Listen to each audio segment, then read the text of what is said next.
આપણને બધાને ખબર છે કે સચિનમાં 2 દિવસ પહેલાં જે હાદસો બન્યો અને જે તંત્ર કામે લાગ્યું અને 7 લોકોના મૃત્યુ થયા એક બિલ્ડિંગ પડી જવાથી. હવે આપ આ જોઈ રહ્યા છો જૈનબ એપાર્ટમેન્ટ છે અંબર કોલોની ખાતે. જે રીતની પરિસ્થિતિ છે જીવતા બોમ્બ સમાન છે. 60 લોકો એમાં રહી રહ્યા છે.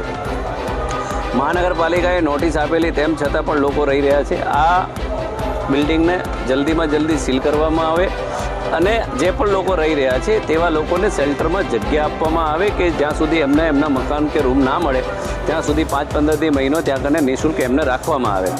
કેમ કે 50થી 60 લોકો રહેવાવાળા લોકો પણ પોતાના જીવને કેટલું જોખમ છે એ સમજતા નથી. તમારી જિંદગીથી વધારે કશું નથી. અહીંયા પડોશીઓ પણ પરેશાન છે કે આવો કોઈ હાદસો બને તો આપણે હેરાન થઈ જઈએ. એના કરતાં સ્વૈચ્છિક એમણે ખાલી કરીને પોતાના મકાન બીજી જગ્યાએ શોધી લેવા જોઈએ. મહાનગરપાલિકાની ટીમ માત્ર નોટિસ આપીને સંતોષ પામે છે, પરંતુ એમને કડક કાર્યવાહી કરવી પડશે. નહીં કરે તો મોટો હાદસો થવાની બિલકુલ સંભાવનાઓ દેખાઈ રહી છે અને હાદસો થયા પછી જો એનો કોઈ મતલબ નથી. એના કરતાં પહેલાં આપણે જીવ બચે તો એ કામ આપણે બધાએ કરવું જોઈએ. મારું નામ તસ્લીમ નાગોરી છે.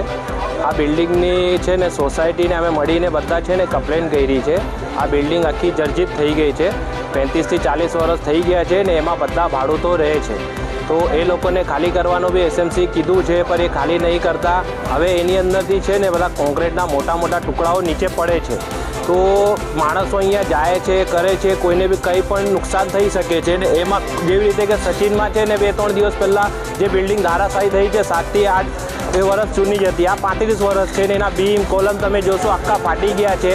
બરાબર છે. એક જીવતો બમ જેવો આ બિલ્ડિંગ છે, ક્યારે પણ પડી શકે છે.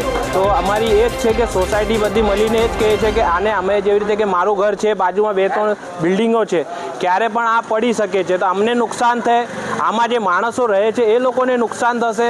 બરાબર છે. દબાઈ જશે. કેવી રીતે આપણે કરીશું? તો અમારી એસએમસીથી વિનંતી છે કે આને ધારાશાયી કરે, આમાંથી બધાને ખાલી કરાવીએ તો કંઈ કામ થાય એની અંદર.